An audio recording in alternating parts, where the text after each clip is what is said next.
Para quem passa o dia a dia de trabalho com um telefone e um headset, essa é uma questão fundamental. Existe uma dúvida enorme sobre a jornada de trabalho nesse setor, sabe? Mas olha, a Justiça já tem uma resposta bem clara sobre isso. Vamos entender juntos o que a lei realmente diz. A grande pergunta que muita gente se faz é exatamente esta.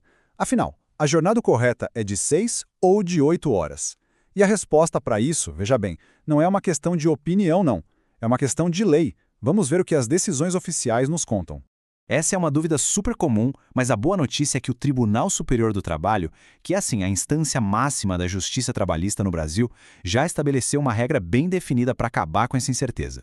E vale a pena reforçar, a resposta para isso não é baseada em achismo, de jeito nenhum.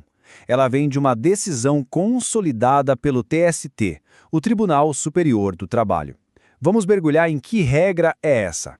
A discussão toda gira em torno de uma decisão bem específica. O nome oficial dela é Precedente Vinculante 176.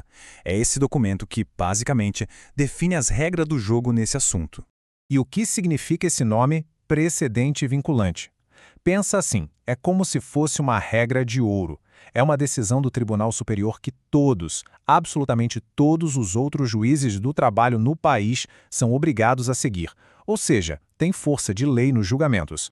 E aqui está o texto da regra na íntegra. Vamos prestar atenção em duas palavrinhas que são a chave de tudo: exclusiva ou preponderante. A lei diz que quem exerce atividade de teleatendimento de forma exclusiva ou preponderante tem direito à jornada reduzida. Entender o que essas palavras significam é o que resolve a questão de vez. Então, resumindo, se a atividade se encaixa nesses critérios, de ser exclusiva ou preponderante, a consequência legal é essa aqui bem clara. A jornada de trabalho correta é de 6 horas por dia.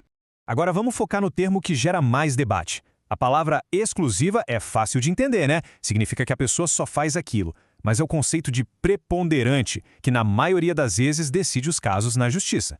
E essa é a pergunta de R$1 milhão. Afinal, como é que a justiça interpreta o que é uma atividade preponderante? O que faz com que o uso do telefone seja considerado a atividade principal de uma função? Os próprios tribunais já nos dão algumas pistas. Em vários casos, ficou decidido que funções como televendas, cobrança por telefone e suporte técnico são sim atividades onde o uso do equipamento de telefonia é preponderante.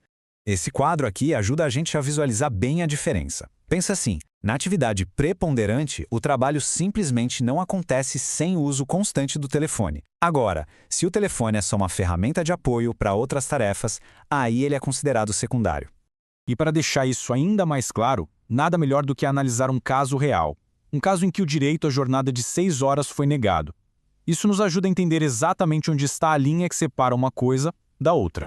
Olha só esse caso. A Justiça entendeu que, como a funcionária também fazia processamento de dados, o teleatendimento não era a sua atividade preponderante. O telefone era importante, claro, mas não era a ferramenta principal, e foi por isso que o direito foi negado. Ok, agora que a gente já viu a regra e um exemplo prático, vamos resumir tudo para não ficar nenhuma dúvida de como isso se aplica no dia a dia. Essa tabela organiza as ideias de um jeito bem simples. O direito se aplica se o trabalho é exclusivo de teleatendimento ou se ele for preponderante, como em vendas ou cobrança. E ele não se aplica se o telefone é só uma ferramenta secundária. E atenção para esse último ponto que é crucial. Não importa qual é o ramo da empresa, o que define o direito é a função que o trabalhador exerce. No final das contas, tudo se resume a esta pergunta aqui. A função principal exercida depende do uso constante de equipamentos de telefonia, como telefone e headset? Se a resposta for sim, a jurisprudência do TST indica que a jornada de 6 horas deveria ser a regra. Entender esse direito é, sem dúvida, o primeiro e mais importante passo.